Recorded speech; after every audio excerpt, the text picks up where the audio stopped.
அவர் பறந்து காக்கிற பட்சியை போல எருசலேமில் ஆதரவாய் இருப்பார். அவர் காத்து அதை தப்ப பண்ணுவார். அவர் கடந்து வந்து, நல்ல ஆமென் சொல்லலாமே, அவர் கடந்து வந்து அதை விடுவிப்பாராம். நல்ல வாயை திறந்து சொல்லுங்க, வார்த்தைகள் சரளமாய் உட்கொள்ளுங்க.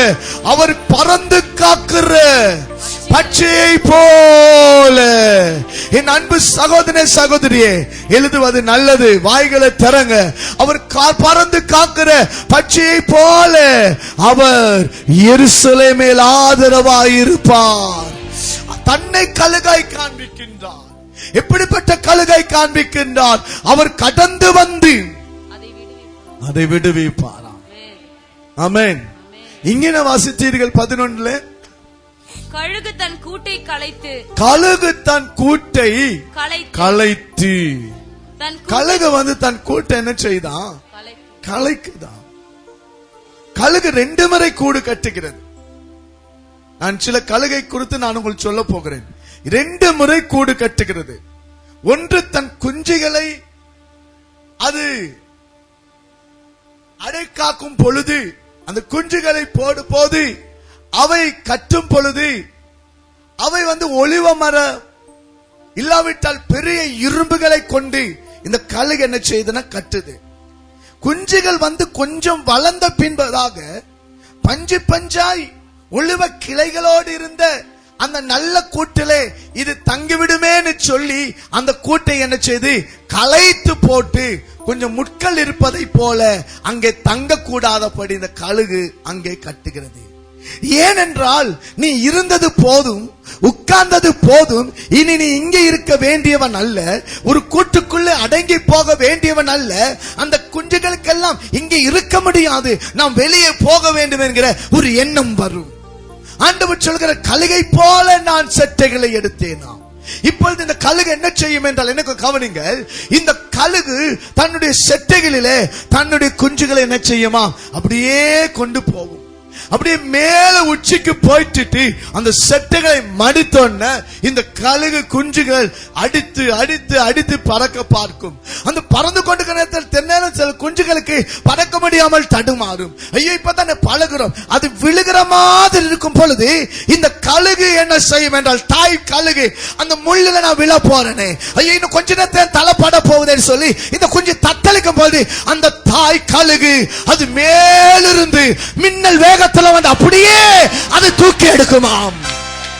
நம்முடைய தெய்வம் சாதாரண ஒரு தெய்வம் அல்ல. நீ விழுந்து போவதற்கு விட மாட்டார், நீ விழுந்து போக விட மாட்டார். விழுற மாதிரி சூழ்நிலை வருது, நீ பறக்க கூடியவன். திரும்ப வேகமாய் வந்து அடியில தன் செட்டை எடுத்து திரும்ப அந்த கழுகு பறக்கிறது. 2011ஆம் ஆண்டுல எத்தனை முறை என் தலை போயிரும், என் குடும்பம் போயிரும் சொல்லி நினைக்கும் பொழுது உபாகமத்தில் சொன்னதை போல அந்த தாய் கழுகு செட்டைகளை விரித்தவராய் கழுகு தன் கூட்டை கலைத்து, வாசிங்க, கழுகு தன் கூட்டை கலைத்து குஞ்சுகளின் மேல் அசைவாடி, தன் குஞ்சுகளின் மேல் அசைவாடி, தன் செட்டைகளை விரித்து, தன் செட்டைகளை விரித்து, அவைகளை எடுத்து அவைகளை தன் செட்டைகளின் மேல் சுமந்து கொண்டு போகிறது, தன் செட்டைகள் மேலே சுமந்து கொண்டு போகிறதை போல கர்த்தர் ஒருவரே. உன்னுடைய வீடு அல்ல, உன்னுடைய சொந்தக்காரர் அல்ல, உனக்கு தெரிந்த பணக்காரன் அல்ல. இத்தனை ஆண்டு காலமாக அந்த கர்த்தர் ஒருவரே உன்னை சுமந்து வந்தார். ஒருவேளை நான் நினைக்கிறேன், பாஸ்டர் நான் விழுந்துருவேன், இன்னும் கொஞ்ச நேரத்துல அந்த கொஞ்சம் நினைக்குது, அம்மா பாரு பாரு பாரு மேல இருந்து தொப்புன்னு போட்டுட்டாங்களே, நான் விழ போறேன். எத்தனை முறை கடந்த 2011ஆம் ஆண்டு என் குடும்பம் விவாகரத்து தான், என் வீட்டிலே பிரச்சனை தான், இனி டாக்டர்கள் கைவிட்டார்கள் சொல்லும் பொழுது என் அப்பன் இயேசு கிறிஸ்து கழுகை போல அவர் கீழே வந்து உன்னை தூக்கி எடுத்தார். அவர் சோர்ந்து போவதில்லை. எத்தனை முறை வேண்டுமானாலும் தூக்கி எடுப்பார், எத்தனை முறை வேண்டுமானால் தூக்கி எடுப்பார். எத்தனை முறை நம் கதை முடிஞ்சிட்டு, நம்ம வியாபாரம் முடிஞ்சிட்டு, நம்ம தொழில் முடிஞ்சிட்டு ஒரு கழுகை தான் அறிமுகப்படுத்துகிறேன். அந்த கழுகு சாதாரண தெய்வம் அல்ல, சோர்ந்து போகாதவர். அவர் கீழே வந்தார், என்னை தூக்கி எடுத்தார். இந்த 2012ஆம் ஆண்டுல நீங்க நன்றி உள்ளவனா இருக்க வேண்டும். நான் விழுந்து அந்த குழிக்குள்ள போவேன், அந்த குழிக்குள்ள போவேன். தாய் கழுகு மேல இருந்து பார்த்துட்டு இருக்கல, அந்த மின்னல் வேகத்துல தலை போகிற ஒரு செகண்ட்ல, அந்த ராத்திரி நான் செத்து போலான்னு நினைக்கிற அந்த ராத்திரியில, இனி எனக்கு வேண்டான்னு சொல்ற அந்த ராத்திரியில, அம்மா இனி உனக்கு வாழ்க்கை இல்லைன்னு சொல்ற ராத்திரியில, அவர் கழுகை போல, அவர் கழுகை போல கீழே வந்தார், உன்னை தூக்கி எடுத்தார். இந்த தெய்வத்துக்கு நான் என்றால் நான் பரவசமான இது பேசுகிறேன். ஓ, நான் என்ஜாய் பண்ணுகிறேன் என் தெய்வத்தை. நான் ஒரு கல்லை வணங்கவில்லை, நான் ஒரு மண்ணை வணங்கவில்லை. ஐயா, இன்றைக்கு இந்த ஊழியத்தை தூக்கி நிறுத்தினது எல்லாம் முடிந்தது சொல்லும் பொழுது அந்த தாய்க்கல்கள் சும்மா இருக்க முடியாது. காக்கிற பட்சியை போல. ஆமென் சொல்லுங்களேன். இதுவரைக்கும் நீங்க நல்லா இருக்கிறதுக்கு காரணம் இந்த இயேசு கிறிஸ்து அப்படியே கடந்து வந்து உங்களை அப்படியே அப்படி தூக்கிட்டாரு பாருங்க.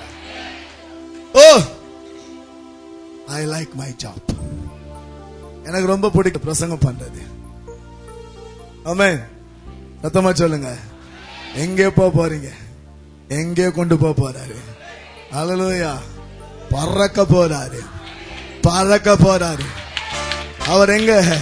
நம்ம யாரும் தூக்க மாட்டாங்க, அவர் தான் தூக்க போறாரு. அவங்க நம்மளை தூக்க வேணாம். அல்லேலூயா. தாத்தா சொத்து பாட்டா சொத்து எல்லாம் நமக்கு தேவையில்லை. அவர் நம்மளை தூக்குனா அவருக்கு இகராக ஒருத்தனும் பறக்க முடியாது. இந்த வசனத்தை காமிச்சு நீங்களும் கழுகு தான் சொல்ல போறேன். பக்கத்துல பார்த்து சொல்லுங்க, நீங்களும் கழுகு தான். கொஞ்சம் குளிக்க சொல்லுங்களேன்.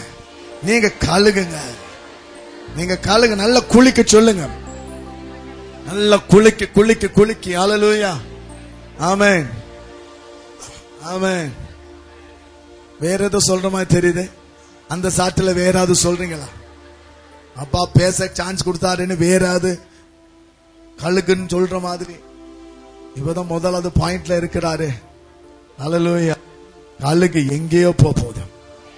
அல்லேலூயா. முதலாவது அவரை கழுகா பாருங்க, அவரை கழுகா பாருங்க. ஆமென் சொல்லுங்க. அவர் உங்களை எவ்வளவு தூரம் தூக்கி கொண்டு போறாரு, எவ்வளவு தூரம் கொண்டு போப்பாரு சொல்லுங்களேன் பிரதர்ஸ், காமிங்களேன். அது சாதாரண கழுகு தான் 30,000. நம்ம அப்பா கழுகு ஐயோ எங்கே தூக்க போறாரு. நல்லா இருப்பீங்க, நல்லா இருப்பீங்க. நீங்க நல்லா இருக்கணும். எப்பயும் புது வருஷம் சொல்ல மாட்டேன், எப்பயும் நீங்க நல்லா இருக்கணும். நீங்க நல்லா இல்லைன்னா நான் கஷ்டப்படுவேன். நீங்க நல்லா இருப்பீங்க. உங்களை பார்த்துட்டே இருப்பாங்க. பாரு பாரு, இன்னும் கொஞ்சத்துல இது அப்படி இறுக போகுது. வருவாரு பாருங்க, திடீர்னு வருவாரு. பறந்து காக்கிற பட்சியை போல வருவாரு. அது அங்கதான் பறந்து காக்கிற பட்சியை போல வருவாரு. திரும்ப அப்படி தூக்கிடுவாரு. என்ன, அவன் கீழே பார்த்துட்டே இருப்பான். அவன் பார்க்கிற இமைப்பொழுது எங்கேயோ போயிருவீங்க. I like my job. எனக்கு ரொம்ப பிடிக்கும் இந்த பிரசங்கம் பண்றது. ஏன்னா அவர் பேசுறாரு. அவன் சொல்லுங்க, ஏதோ ஒண்ணு நடக்க போகுது. எங்கே போறீங்க சிஸ்டர்? நான் கவனிங்க. பக்கத்துல நான் கவனிங்க. பக்கத்துல கண்ணை கொஞ்சம் பாருங்க, முகத்தை பாருங்க. என்ன தெரியுது? தூக்கம் தெரியுதா? என்ன தெரியுது? ஏய், பக்கத்துல நல்லா பாரு, நல்லா பாருங்க. அவங்க பாருங்க, கொஞ்ச நாள்ல இப்படித்தானே பாத்தீங்க, அவங்கள இப்படி பார்க்க போறீங்க. போன வாரம் இவ எனக்கிட்ட உட்காந்து காஞ்சி போன சேலைய போட்டு தட்டிட்டு இருந்தா, இன்னைக்கு இப்படி ஆயிட்டால. அப்படிதான் தூக்க போறார் அவர்.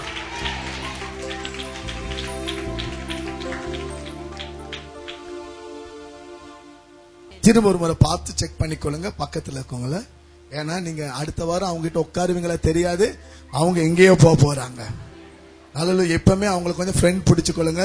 அவங்க கொஞ்சம் இவன் சொன்ன ஜொனத்தான், நீ கொஞ்சம் ராஜாவாகும் போது எனக்கு கொஞ்சம் இடது வலது எனக்கு கொஞ்சம் இடம் கொடு சொல்லி பக்கத்துல நல்லா பாருங்க, நல்ல ஃப்ரெண்டா வச்சுக்கொள்ளுங்க. ஏன்னா அவங்க எங்கேயோ போறாங்க. பாருங்க, நீங்க எல்லாம் பார்க்க மாட்டீங்க. நீங்க என்னைய பாக்குறீங்க. என்னன்னா எல்லாருக்கும் முன்னாடி இவர் எங்கேயோ போறாரு போல. நிச்சயமா தான் போயிட்டு தான் இருக்கிறேன். ஏற்கனவே நம்ம இருக்கிறதே பெரிய இடத்துல தான். அல்லேலூயா. நம்ம ரேஞ்சே ஒரு வித்தியாசம் தான்.